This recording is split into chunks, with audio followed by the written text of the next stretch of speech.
Today we will be demonstrating a jawline contour injection with Ellanse. In the past, facial injectables options were quite limited.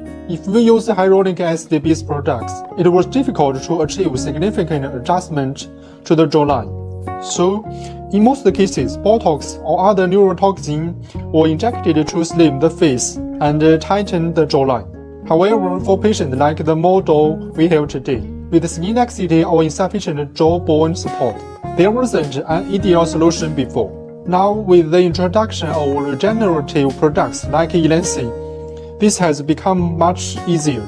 Firstly, we can use it to provide structural support for the mandibular bone. Secondly, it helps tighten the jawline and create a more defined and aesthetically pleasing contour. Today we will demonstrate how Ellanse can be used to tighten the jawline and rebuild the three-dimensional layering between the upper and lower face. As we age, the skin naturally becomes more lax and the jawline becomes less defined. Neurotoxin injection alone can't fully resolve this issue.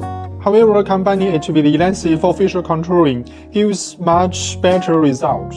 So our first injection point will be here, where we will perform a deep injection on the periosteum, recreating the prominence of the gonium. Next, we will use a linear retrograde injection technique along the jawline to tighten it. Okay, this is the injection details for the gonium and the jawline. Now, we also notice that our model has a pronounced junction at his chin.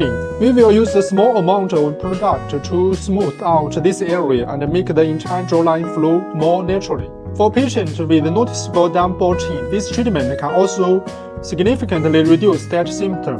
That's all aesthetic design part. Now let's move to the injection demonstration.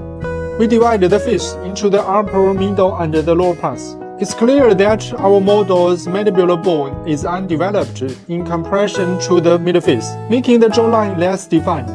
Today we will reshape the jawline to improve overall facial harmony.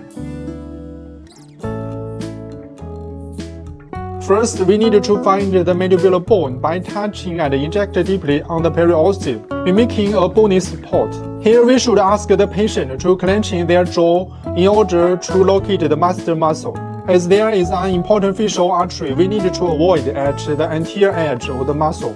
Using the linear retrograde injection method and injecting along the jawline to create more definition for the gonium. Next, we will work on the connection between the chin and the marinate lines. Since this is a location of mandibular ligament, the anatomical layers here are very tightly connected and firm. We will need to pre-dissect the layer before injection.